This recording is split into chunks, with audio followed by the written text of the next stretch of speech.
Hello there and welcome to yet another episode of Music Insiders, the podcast brought to you by Free Music Archive. My name is Marco and today we are joined by Hessel, the CEO of Free Music Archive and Tribe of Noise, because yes, as you might have noticed, a couple of weeks ago we revamped the Free Music Archive website, and Hessel will talk to us and explain exactly why we did this and what lies ahead for Free Music Archive. So, Hessel, welcome to the podcast. Hey, Marco, thanks for having me. As I mentioned, we revamped the website a few weeks ago. Can you please explain to the listeners why we did this and what the focus from now on will be for Free Music Archive? And just a little bit about that, please. Sure. So, as everybody noticed, we acquired Free Music Archive in 2019. The website looked similar to the website that was funded in 2009 by WFMU in the United States. And it needed some work, it needed some overhaul, because there is a lot of traffic on Free Music Archive, specifically focused on self-releasing artists, people who just want to enjoy original music or who need music from Free Music Archive artists in their video or in the school project or even in an advertisement from a big brand. So it needed some revamping. So it took us quite a bit of time, but we are super happy with the way it looks like right now. Can you tell us a little bit more about what kind of artists, music creators from now on we are going to focus even more on? Absolutely. So I think if you keep track with the news in the music space, you see that the digital service providers, so the DSPs like Apple and Tidal and Spotify, some of them claim to be there for the self-releasing artists, but in general, most of them are focusing on top-tier artists and major record labels. And it is crazy expensive for a self-releasing artist to get some marketing going on these platforms, or to go beyond something as simple as just a profile picture, or just gaining traction with people that actually listen to your music. So the main focus for us from this point onwards on Free Music Archive is self-releasing artists, people who are willing to curate their music, and net labels. And with self-releasing, I also mean that we will give them access to a huge market, because there's so much traffic on Free Music Archive, so that they can market themselves free of charge, start building meaningful relationships, and that can be with just a few people who leave comments or people who download music, but you will have instant access to those people and they can instantly reach you via contact forms, comments, clicking on your links to your own website, etc. And the other thing we like to offer you, and that's something because we are Tribe of Noise, is to give you access to non-exclusive monetization models. That sounds like some marketing term, but it comes down to basic building blocks so that with your music you can start to make money from sync deals, like music that is being used by video editors or filmmakers or advertisement companies. We have business models on Tribe of Noise that you can use from Free Music Archive to get your music in streaming services like music in hotels and bars and restaurants. We have a tipping option there that's free to use. We even have a blockchain solution that people get paid per second. And any other model that you can think of, just add it to your Free Music Archive account. We are there for the self-releasing artist. We're there to help you market your music and to make sure that you will get some meaningful relationships. I think basically that's why we stand out from the rest. And right now, how do you wish or how do you see that the platform will evolve during the next years? Let's say, I could ask you that classic question, how do you see Free Music Archive in 5 years? But I think that's a bit too far away. I think we want to see some progress in the next 1 or 2 years, right? Yeah, absolutely. And I think, basically every single time when we go, we just came back from a music conference in Barcelona, the Future Music Forum. And you talk to your peers, and everybody has that same feeling that some of the services that we all know, that we all use on a daily basis, where you can listen to tens of millions of tracks from the major record labels, that all of them are moving in a slightly different direction than the direction that should be there for self-releasing artists. So if we can offer them that platform where they can market themselves, and then from there we can help them with new business opportunities, and just to mention a few, maybe we should reach out to other companies where money is being made. Everybody's talking about how to make money with TikTok these days, for example. So let's start those conversations and see if we as a collective can actually build a meaningful relationship with some of those bigger, newer platforms out there, in a way that it actually makes sense for the independent artists that are featured on Free Music Archive, that are participating on Free Music Archive. And the other thing, otherwise they might feel left behind, and that's for sure not what we are planning. People who like to play around with all the content on Free Music Archive, like curating specific styles of music or music for specific purposes, or a net label who says like, I really would like to feature some of these albums, you are more than welcome to join in, use all the traffic that we have on Free Music Archive, and combine that with the success stories of the individual artist. Great. So before you leave, just one last question. Is there any message or anything you would like to tell to any new onboarding artists that are joining the Free Music Archive right now? Absolutely. So I think what we can tell the independent and self-releasing artists joining Free Music Archive is you will stay in control of your future. So just utilize all the tools that we will throw at you and the ones that you like. And always keep in mind or ask yourself the question, where is the money? So if it means that we are not helping you good enough, then make sure that you keep the doors open to all the other platforms out there, and hopefully combined we can actually help you to build a bright future so that you can keep focusing on your original music creation part. Great. Thanks a lot, Hassel. And yes, always feel free to reach out to the whole team at FMA.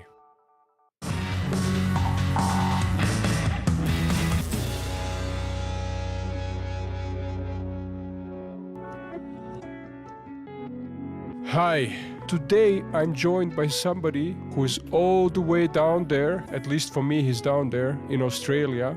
I'm talking about Makai on FMA known as Mackay Beats. Hi, how are you doing? Hey, what's up? Thanks for joining us.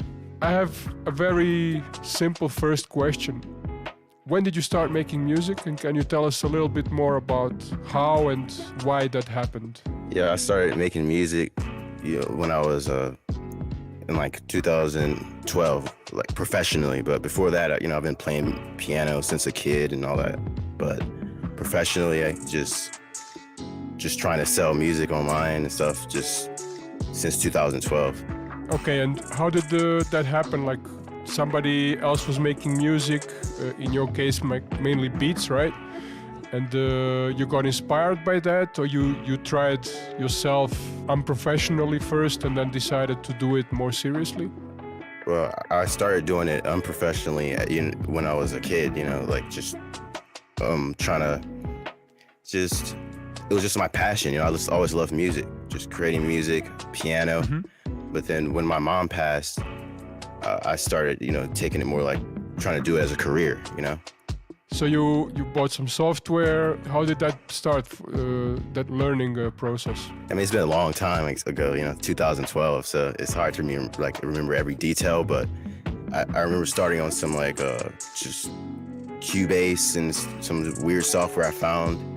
And then I went to the store and bought some other professional recording software and just tried to record like piano and stuff, and then looped them. Eventually, brought them to school, and people were like, "Oh, I want to make a song off of this. I'll rap over this." And then people giving me money, and I started just doing it professionally. From there. Okay, and how has that been? You started making it professionally because you saw that there was a good feedback and a good reaction to your beats. What did you start doing then to promote yourself, to get your name out there? When I started, there was this site out called SoundClick, and this was the biggest platform at the time. It was like it was like Free Music Archive is now, but it was back then. It was like having so much traffic and everything. So basically, I just put my music up there, and a guy from school told me, "Hey, put your music up on here. You can make money. People are making money. I buy beats from this guy on there. You could do it too."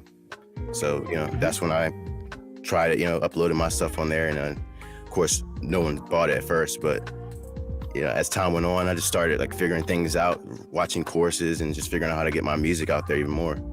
And how has the production style and the quality of your productions evolved through this time? From 2012, it's crazy. I mean, now I work with other people to put, I'll use a part from a guitar part from one guy, and then maybe a drum part here. But I make sure everyone's licensed. Everyone gets paid a cut or whatever they need to get the license. Yeah, I really like to focus on making sure to get quality sounds, in my stuff now these days. Okay, that sounds really interesting. So, did you used to use sample banks or that kind of stuff before, and now you are deciding to use your own sources? Well, I used to just create everything from scratch, do everything by myself, play out the guitar part, the MIDI, everything. But now, Great, because to me some of it sounds like it's sampled, but then from something really obscure. But knowing that you actually created the stuff that you use in your beats, that's really, really inventive. Yeah, it's all original, licensed stuff. Nothing's taken from some stuff on the random place on the internet or anything.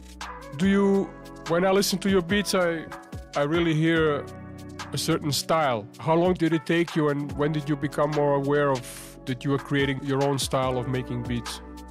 I just really create, just whatever I feel, but I mostly stay with soulful, R&B, smooth stuff. And, I do a little bit of drill stuff, not drill, but hip hop, trap, and stuff like that, elements. But I mostly keep it smooth R&B, stuff like that, more musical stuff, How has your journey on Free Music Archive been since you joined? I think your first upload was in 2017. Yeah. It was an album, and from then on, you basically have been uploading singles. Right. And what has been your experience with Free Music Archive? It's been great. The amount of traffic, the amount of like deals I've gotten from there. Like, recently I've gotten a deal with Kia. I just produced like a commercial for them, just off Free Music Archive, giving away free tracks and stuff. So the response is great. I love it. Like, it's my favorite platform right now.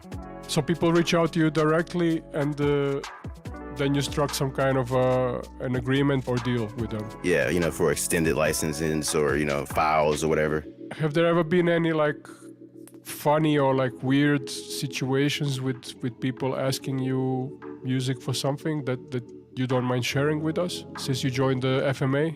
Yeah, most people just, the craziest ones is like maybe like the school projects, like people be like, I'm going to use this for like a whole presentation. And I think that's crazy, just people, kids using it. Like, I never expected that really when I first started uploading. That sounds great.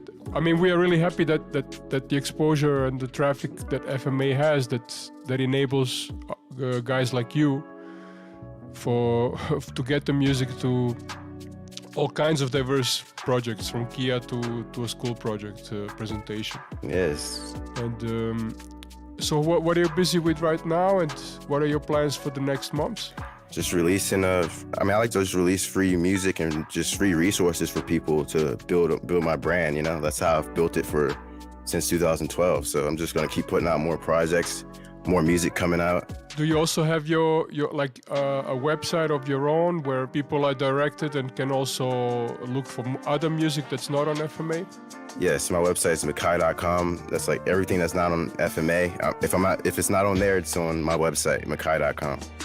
You obviously are from the States. I don't know which city you were born, but right now you're living in Perth in Australia. How did that happen? 3 years ago when the pandemic started, I was actually born in New Orleans, Louisiana. So, but basically when that pandemic started, I was already over here and just on some personal stuff, just on vacation basically. And then and I basically just, during the pandemic, I just stayed here and got my visa, Mm-hmm. That's just, Okay, so you're basically, because what you do, as long as you have your equipment with you, you can do it anywhere, right? Right. But I've been here for a while, so I kind of have a whole new studio here now, like a better one than I've ever had. So. All right. Nice. If you can send us a pic or two of your studio, so we can also include it. Okay. Yeah, on the page of this episode. And since this podcast series is called Music Insiders, it's always nice to give them a bit of that. Most definitely. Extra information and a bit more insight into you. Makai, thanks a lot for talking to us. Thank you for having me, man. Appreciate it.